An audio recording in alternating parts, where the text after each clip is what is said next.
And staying with Israel and going back to politics, one of the surprises of last month's Likud party primary elections was the huge support given to the Speaker of the Knesset, Yuli Edelstein, who reached third place.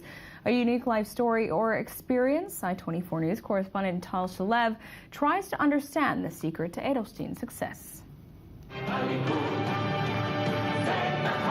The Likud party is still engaged in an embarrassing recount of the primary ballots, but one achievement cannot be denied.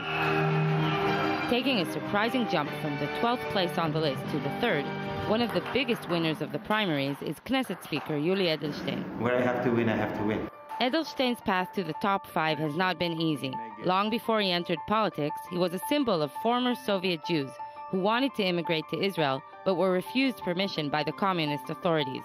Even though his parents were Christian converts, he was raised by his grandparents and was drawn to the Jewish life. He was refused a visa to Israel and expelled from his studies. After spending 3 years in the Siberian Gulag, he was finally allowed to go free. Quite frankly, I was not thinking of a political career in Israel.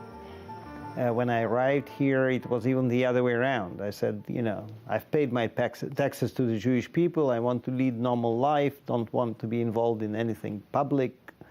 But as we always say in Yiddish or Hebrew, that we can plan, but the God always laughs. Of all places, upon arrival in Israel, Edelstein decided to build his home in the Gush Etzion settlement block.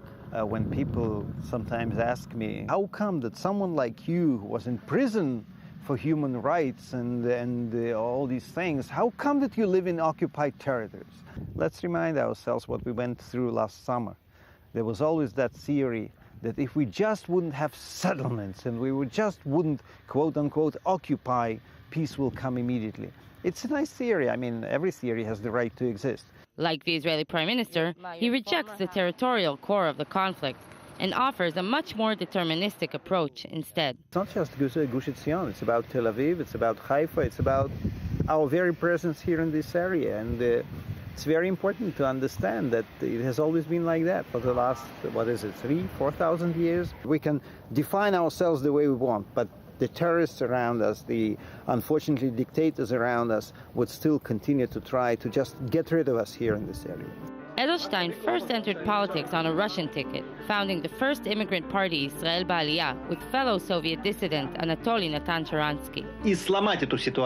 But in 2003, the party merged into the Likud, and Edelstein has been an active member ever since, proving his appeal to be much wider than the Russian vote alone.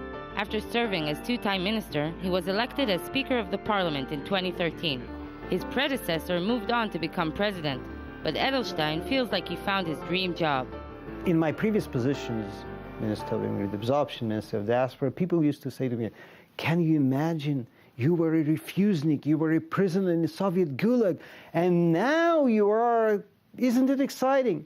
And in this, usual, I guess, Soviet manner, I always used to say, well, I've already seen exciting things in my life. Politics is not exactly, I'm glad. In this position, it's different. This is, I think, for me, one of the most powerful positions you can imagine in Israeli public life. His high ranking on the Likud list guarantees that his place as Speaker of the next Knesset is almost a sure thing.